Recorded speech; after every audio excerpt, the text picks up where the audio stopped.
इस वीडियो में कुछ ईडियम्स स्टडी करेंगे जो आपने पहले कभी नहीं सुने होंगे। कम से कम एक तो ऐसा ईडियम ज़रूर होगा। पहला ईडियम है before you can say Jack Robinson. Before you can say Jack Robinson मतलब बहुत जल्दी, very quickly, in a very short time. जब कोई चीज़ बहुत शॉर्ट टाइम में हो जाती है या बहुत क्विकली हो जाती है तो हम उसको कहते हैं कि that took place, the incident took place before you can say Jack Robinson. मतलब घटना इतनी जल्दी घटित हो गई कि जितनी देर में हम जैक रॉबिन्सन बोल सकते थे उतनी देर में काम हो गया, है ना। एक सेंटेंस है यहाँ पे इसको समझाने के लिए, the child is God gifted. बच्चा जो है वो गॉड गिफ्टेड है। He has the ability to calculate a lengthy some.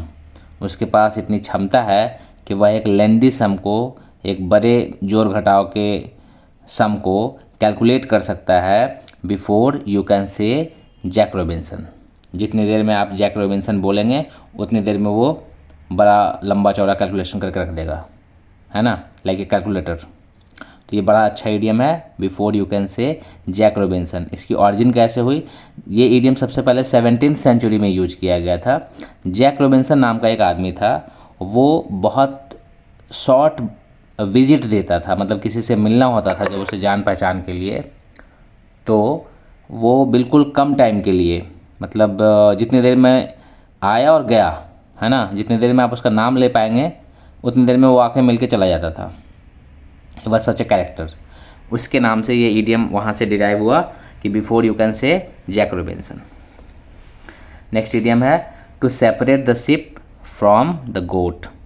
Ship को मतलब कि भेड़ को बकरियों से अलग करना। कैसे? इसका मतलब क्या होता है कि उन लोगों को, मतलब इसको ठेठ में कहें तो ऐसे कह दो कि गधों को घोड़ों से अलग करना, है ना। मतलब यहाँ पे शिप और गोट मतलब घोड़ों को गधों से अलग करना, यहाँ ये मीनिंग है इसका।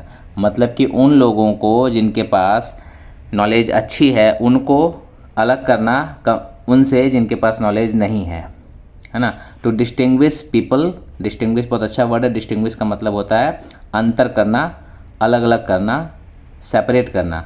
तो distinguish people who are good at something, जो लोग किसी काम में अच्छे हैं उनको उनसे अलग करना, then those who are not, जो अच्छे नहीं हैं उस काम में।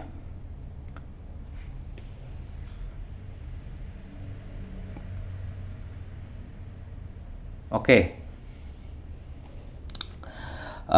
सेंटेंस है to have a good result you will have to separate the sheep from the goat. अच्छा रिजल्ट पाने के लिए आपको सेपरेट करना पड़ेगा घोड़ों को गधों से, मतलब कि आपको अलग टीम बनानी पड़ेगी। जो काम करने वाले लोग नहीं हैं उनको अलग करना पड़ेगा, है ना, और जो अच्छे लोग हैं उनको अपनी टीम में शामिल करना पड़ेगा। To have the snuffles, to have the snuffles का मतलब होता है, स्नफल्स का मतलब, स्नफल्स इसका रूट वर्ड है, इसका मतलब होता है नाक बंद हो जाना। जब हमारी नाक बंद हो जाती है जुकाम की वजह से तो स्नफल्स कहते हैं उसे। टू हैव द स्नफल्स का मतलब होता है जुकाम लग जाना, सर्दी लग जाना। To have a cold, it's too cold, take care and avoid to have the snuffles. बहुत सर्दी है, अपना ध्यान रखिए और कोशिश कीजिए कि आपको जुकाम ना हो जाए। फॉर ए सॉन्ग बहुत अच्छा आइडियम है। फॉर ए सॉन्ग मतलब बहुत सस्ते में, है ना, वेरी चीपली। जैसे आपको कोई चीज़ बहुत सस्ते में मिल रही है, 100 रुपये की चीज़ 10 रुपये में मिल रही है, 5 रुपये में मिल रही है। करोड़ों की चीज़ आपको बिना कुछ किए हुए बहुत सस्ते में मिल रही है, तो उसे कहते हैं फॉर ए सॉन्ग मिल गया। मतलब जैसे पुराने टाइम में कोई पोएट होता था राजा महाराजा के दरबार में, है ना, या डांसर होते थे, या फिर कोई कलाकार होता था, उसको उसके उस कला के लिए, उसके एक छोटे से परफॉर्मेंस के लिए बहुत कुछ राजा दे देता था। तो he use to get a lot of things for a song, है ना। He got the furniture for a song at an auction. उसको फर्नीचर मिल गए, कैसे? फॉर ए सॉन्ग मतलब बहुत सस्ते में मिल गए। कहाँ पे? एट एन ऑक्शन, ऑक्शन में, जहाँ नीलामी हो रही थी वहाँ पे।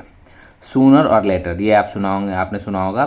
सूनर और लेटर मतलब आज नहीं तो कल, मतलब जल्दी या बाद में। At some time in future, आज नहीं तो कल ऐसा होगा।